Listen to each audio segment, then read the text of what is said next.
lakkoofsota intijera ilgaala tokko tuqaa 5 kana yoo jennu ilgaala tokko tuqaa 5 lakkoofsota intijerii negatiivii 3 fi 5 gidduutti argaman hundaa tartiibaan barreessii jedha. Amma lakkoofsota kana maal gochuu qabna jechuudha kinootii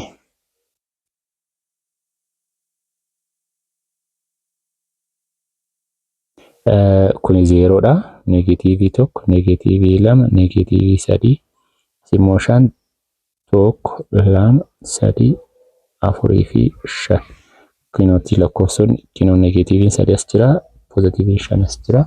Kanaafuu lakkoofsota negatiivii 3 fi poozitiivii 5 gidduutti argaman kanneen akka sarara lakkoofsa irratti tartiibaan kaa'amanitti jechuudha.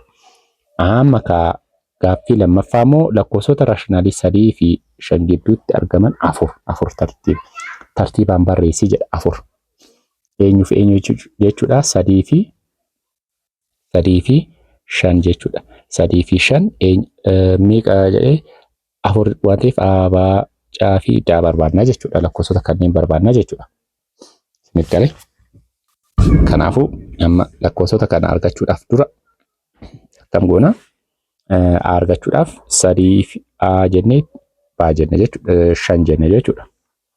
5 maaliif 3 fi 5 gidduutti kan argamu eenyu kan jedhu nu hojjenna jechuudha. Jechuun 3 eda'uu 5 lamaaf yoo hirru meeqa ta'a 8 lammaffaa kun 4 jechuudha. Amma 4 argan 3 4 5 arganne jechuudha. Amma immoo 3 fi 4 akkasumas as keessatti amma kan a yoo jenne kan immoo b yoo jenne kanneen barbaadna jechuudha. Eenyu 3 fi 4 gidduutti kan argaman kinootii asitti 5 fi 4 gidduutti kan argaman kana jechuun immoo 3 eda'uu 4 lamaaf irraa kun meeqa ta'a 7 lammaffaa ta'a. Kana jechuun immoo aadha. Kan biraa immoo baa argachuudhaaf immoo kun aadha. Baa argachuudhaaf immoo 4 eda'uu 5 lamaaf kun immoo 9 lammaffaa ta'e. Amma tartiibaan yoo keenyu immoo 3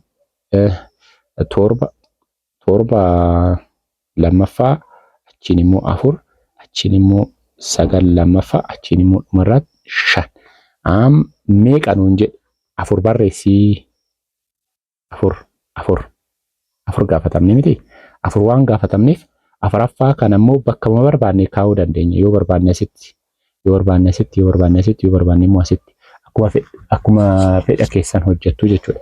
Amma barataan tokko asitti as keessatti hojjechuu danda'a kan biraa immoo asitti hojjechuu danda'a. Hundumtu sirrii ta'uu danda'u jechuudha. Siniif gaarii amma kamtu siniif wayya? Okay mee tokko haa hojjedhu. Ani eessatti hojjechuu barbaada? Asitti hojjechuu barbaada.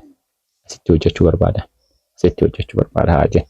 Kanaafuu lakkoofsa 9 lammaffaa fi 5 gidduutti kun immoo 5 haa jennu.